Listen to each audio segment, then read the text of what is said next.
let's start off with the big news. Can't start any bigger than SC Dons. Moving over from Sunday League to non-league. Yeah, Mystic Roots. Mystic Roots. Mystic Roots. Listen, was it this pitch? No, it's close? no, it's the that next one still, yeah. All right, it's the next one anyway. Yeah. Secretly, since it's a Roots exclusive thing, when we did that, I already kind of knew. Yeah. But like, it's not my place to say anything, innit? Yeah. But it was never 100% guaranteed either. Yeah. But before the Olympia game, obviously I was chatting to Don about SFL and how he thinks it's gone, blah, blah, blah. And he mentioned that they're looking to go non-league this year, innit? But given the time, and I don't know like the process and the regulations in order to do that transfer, I didn't think it would be possible for this year. So yeah, when the news come out, it's massive news. And I feel like this is not only gonna benefit them, I feel like it's gonna benefit non-league as well, because there's gonna be a lot more eyes on, okay, what is non-league? I remember growing up myself, this Mystic thing's got me lit, by the way. I remember growing up myself when I was playing and I got released from like Fulham or whatever, and people started talking to me about non-league. I know it's come on long leaps and bounds since then, but I didn't know what non-league was, bro. Like, I didn't understand it. Like, Wharton and Hersham, all these teams, I was thinking, who are these guys? Like, so I feel like now that they've gone over to non-league, I think it's going to put a lot more eyes on the non-league steps and like how it works, because they're kind of pretty much starting from the bottom, right? So step 6. Yep. So people are now going to understand, okay, they're going to have to go to step 5, 4, 3, 2, 1, and that's when you get into the pro scene or whatever. Yeah. So I feel like it's going to benefit everyone. I think a lot of people will start to understand other teams, especially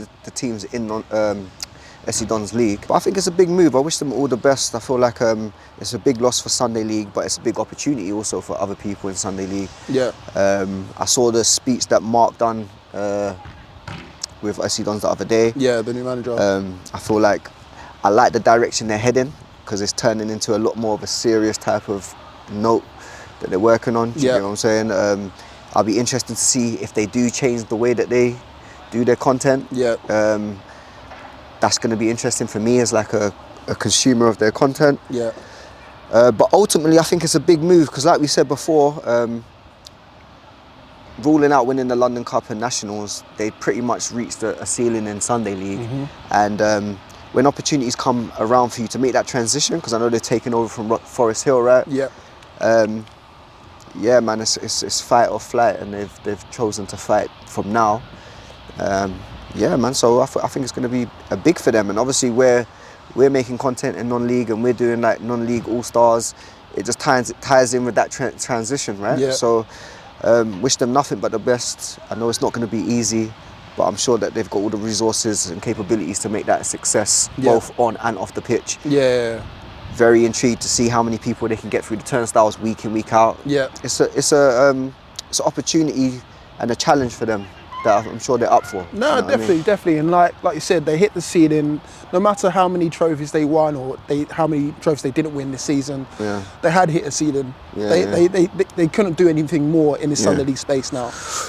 So it's be interesting now to see how they manoeuvre within non-league. I spoke to Chris recently, and he said that they're not going to change their content. They've just taken on the Geek full-time as well now. So again, that's going to be a great addition to the team as well. Amazing cameraman, by the way. Amazing cameraman, and the visuals that he provides as well.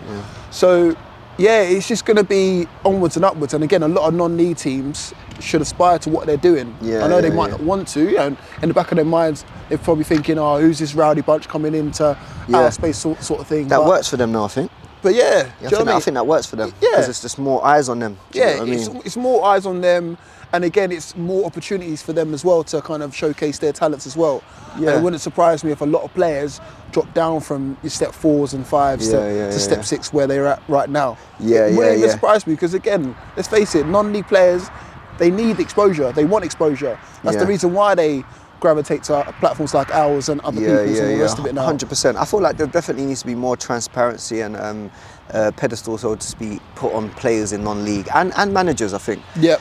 Because like I've got a lot of ideas for what I'm trying to do this year to kind of add value to that.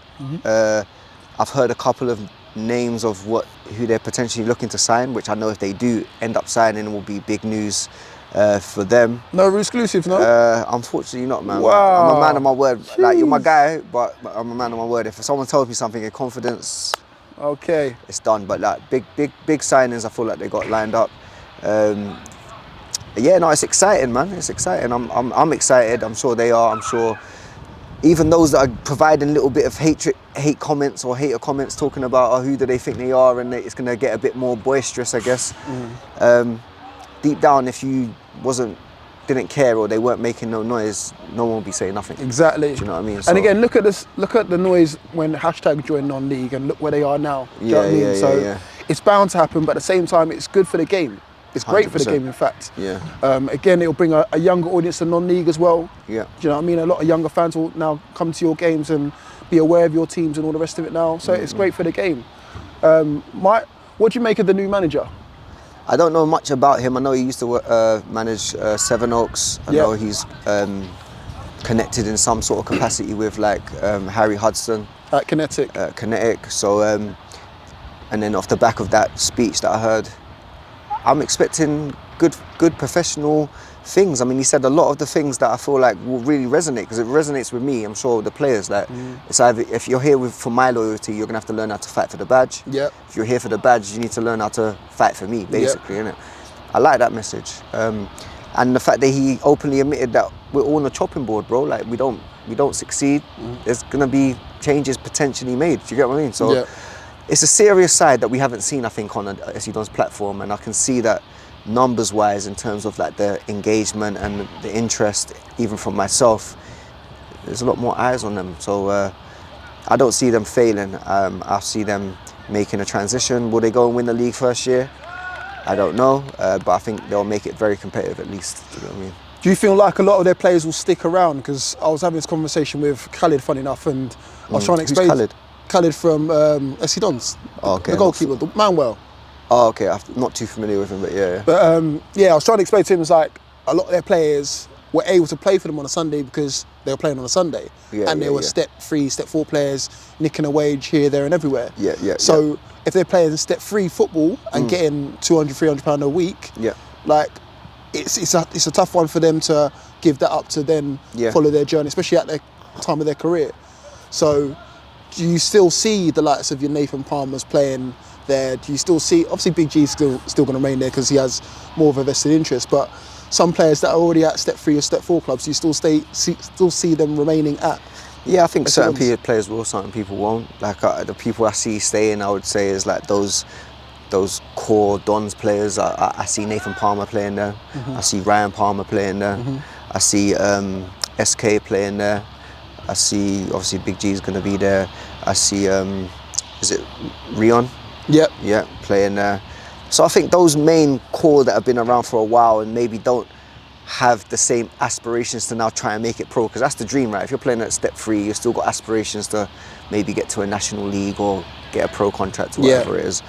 So those that have kind of maybe pushed that aspiration to the side, it gives you something to fight for, because money's not everything, right? Like, you got...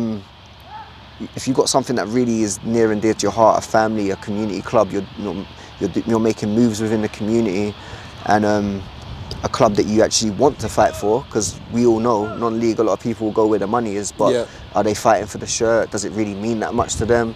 Or is it just a paycheck? Do you get what I'm saying? So I would see quite a few of them core players playing, but the younger ones, but if they're reliant on that money, so for example, if it's paying circumstances for a mortgage, as well. If circumstances, if you need to pay certain things and you're getting paid £400 a week, for instance, so like a K runner, I feel like it would be hard for him to maybe make that drop down. A couple of seasons, if they go get promotions and he gets his money over the next 2 years, he might go in there.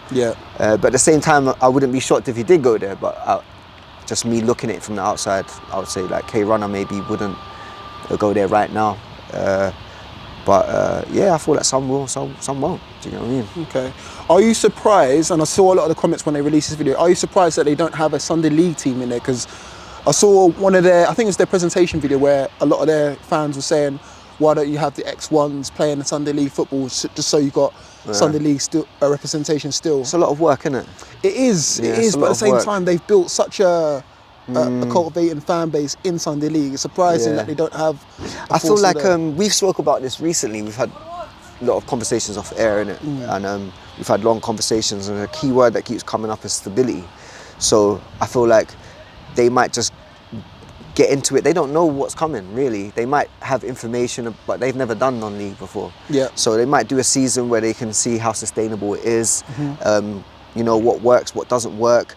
Is it possible, rather than jumping head first and say we're going to do both? Yeah. I think you're playing not only Saturdays, you're going to be playing midweek as well, and then Sunday, and then if you're keeping the fives, it might be a step too far, maybe. Like, I think my not advice, but what I would do if I was in a position is maybe just have a season, get stable, see what it's like, see what the workload's like, because the workload's going to have to go up as well. You're not playing 1 week anymore, 1 time a week anymore. Twice you're playing a week. twice plus fives if you keep doing that. Yep.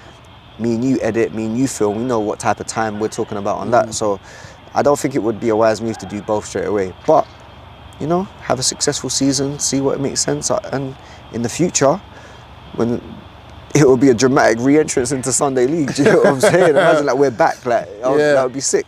This year, I just imagine them doing non-league, personally, yeah. Fair enough. And what does that mean for the SFL, of course? You know, SC Dons were a big force in that league. Let's face facts. They were the big drawing point of that league. Of the whole Sunday League. Of the whole Sunday League, but especially that league in particular. Yeah, because that's the league they're in, yeah. I think it's going to... I thought naturally the interest from outside of London or online viewers might go down. Just because non-league SC Dons are a massive attraction, like we know. But in terms of like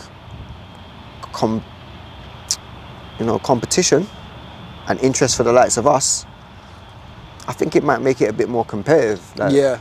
Do you know what I mean? And the numbers might dwindle, but I feel like this year the interest for the real die-hard Sunday League followers probably go up. Do you know what I mean? Because there is no A-side, there is no golden ticket, there is no, you're just doing this because it's SC Dons. It's now going to be, and obviously Saha have announced Big 4-5 as their manager. We'll get into that in a second. Okay, sorry, my guy, sorry. But I feel like it's going to be more competitive, and it's now going to be who can fill those shoes just on a football thing, and content-wise, which is a massive arcs. Yeah. But there's an opportunity there. But I feel like there's going to be a lot more interest from me, for instance, for SFL. Not necessarily because SC Dons has left. I feel like SFL are developing a storyline that interests me. Yeah. Do you get what and who I mean? can step up to the mark now? Who can step up to the mark? Who can fill that void? Do you get what I mean? So it's interesting for me and you, I'd imagine as well. Yeah, but of course. me being from South, it's kind of majority where it's situated. A lot of South teams there. I've got a lot of connections to a lot of the people connected to the clubs. To me, it's going to be exciting. Do you know what I mean? So I'm looking forward to it. But it's a massive void to fill for all those reasons I mentioned before. What is I was going to say the biggest violation, but what is the biggest loss from that league? Is it Highgate Albion winning the league and then ducking out, or SC Dons moving over to non-league? I think SC Dons moving over to non-league is bigger than Highgate. I feel like Highgate winning and going is something Adam wanted to achieve, so he's achieved it. I understand like the logistics of being in North and having to travel down to South every other week or whatever it is. So I'm not going to get at him. But for me, it's like them leaving. I don't think people will really batter an eyelid at it. I don't think people are going to, especially with the storyline that's popping, that's going to be coming this year. I feel like I even forgot that they had come and gone. Do you know what I'm saying? I feel like they might look back in hindsight and think it was a mistake. Yeah. Do you know what I mean? That's what I think, because you're going to the Barnet League and you're competing with Olympia and Memechik, or I don't think they're of the same calibre, all due respect, in terms of interest. Yeah. For the likes of Saha with Owinja, Hatcham, AFC Hammersmith, UTR, do you get what I'm saying? And the facilities that are going to be present within that league this year, from what I'm hearing, is also going to be like a interesting viewpoint for consumers like us. Do you get what I mean? So no, I feel like I don't blame Adam, but I feel like SC Dons is a much bigger loss to the league than Highgate Albion. Okay, and does that weaken SFL in any sense? Like, do you still agree that SFL is one of the stronger leagues out there?